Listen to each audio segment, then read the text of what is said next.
Welcome to the OpenScan Mini series, The Secrets of 3D-Scan-Process. I am Anna from OpenScan, and in today's first episode we are going to take this broken wooden bow handle and turn it into a perfect 3D printed replacement.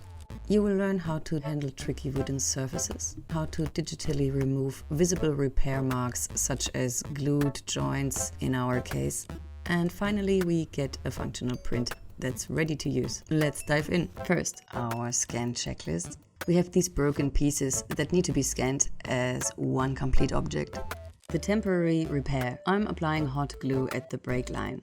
Don't worry about making this perfect, we just need the pieces to hold together during the scanning. Yes, this will show up in our scan, but we will remove the resulting errors as glue blobs or the break line digitally later with Meshmixer.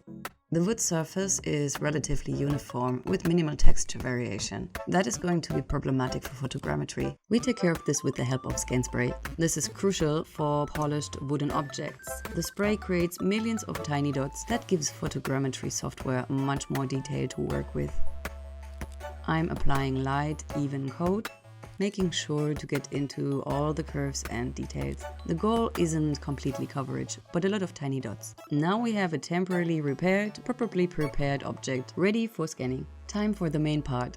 For the first scan, I'm positioning the handle vertically to capture the main grip area and the curves. I slightly lowered the shutter speed so that no area is overexposed. 150 photos will give us excellent coverage from all angles. Watch as the scanner methodically captures every angle. Now for scan number 2, I'm repositioning to capture any areas that might have been shadowed or at a difficult angle in the first pass. The autofocus is constantly adjusting to keep everything sharp. Regarding that topic, we will create a separate video for you showing how to combine 2 sets of 2 scan passes into a single database within the OpenScan cloud. Our scan is proceeded, but we do have one obvious issue. That hot glue repair is clearly visible in our 3D model. Time to fix that digitally using Meshmixer. Meshmixer is perfect for this kind of mesh repair work.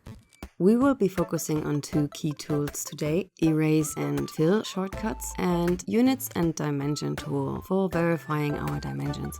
For removing the glue area, use key S to activate the select tool and carefully select the glue blob, and use key F to erase and fill this area.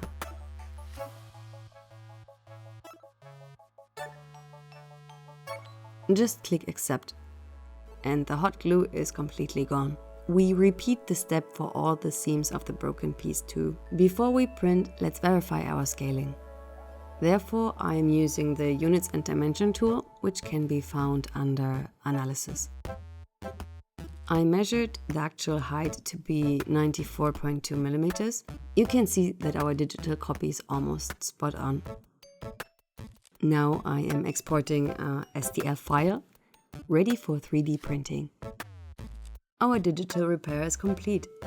Time to bring our model into the physical world. I am using the Bamboo A1 Mini with PLA filament.